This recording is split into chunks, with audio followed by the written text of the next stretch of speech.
Hello there everyone, welcome back to another episode on using your MISHA. Today we are talking room setup and materials that you can use for your imaging session. Of course, before handling any objects, you always want to make sure that your hands are nice and washed and clean, and depending on the institution that you are working with, gloves may be needed for you to use. So you can either use nitrile rubber gloves here, or you can use cloth gloves as seen here, depending on what is recommended to you. It all depends. So we're gonna go over two big materials that are important to use while you're imaging. So we have weights, and then we also have supports.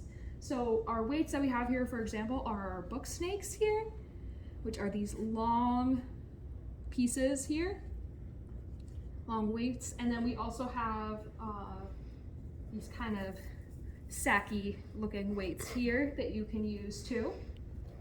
And these all serve their own purpose depending on what type of object you are working with.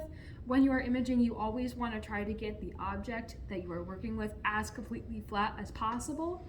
So for example here, if I didn't have the book weight on this piece of papyrus, you can see it kind of starts to curl up a little bit right on the edges.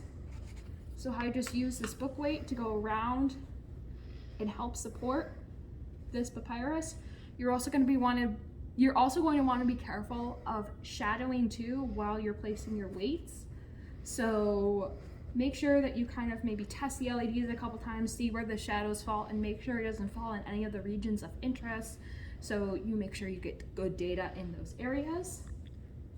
So I'll move this off to the side here.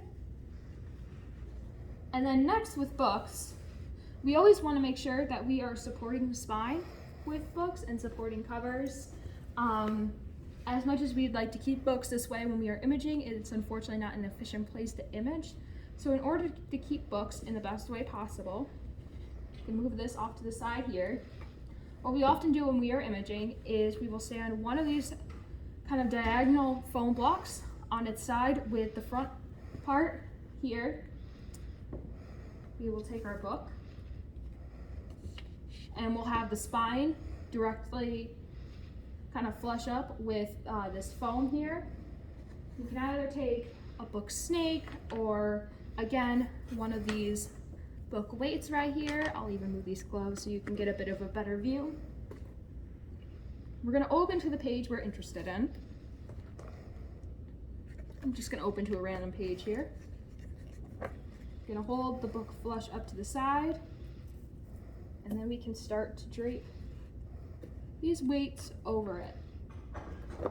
So if this page right here is the page that I am interested in, then this page can be best supported in a way like this. Now this book, obviously it's a little bit newer, so it's kind of going to fall forward here a little bit, but most of the time this is a good setup that you should have.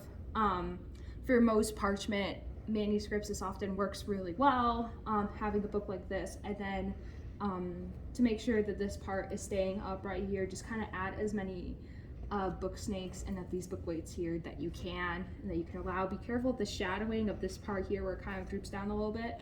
You can always move this forward, move this back to kind of get this as flat as possible without any shadowing happening right in here.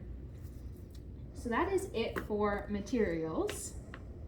And then for making sure the room is prepped, you want to make sure that you are in, if you're imaging without that black cover on, you want to make sure that you are in a windowless room and one in which all the lights can turn off, so you are in total darkness if you're imaging without that cover on. If you're imaging with the cover on, you can image in a room with windows, without windows, doesn't matter, as long as you have a good base supporting the system and you're making sure that that black cover is fully not allowing any light or minimal light inside that box. So that's it for prepping room and materials. Thank you.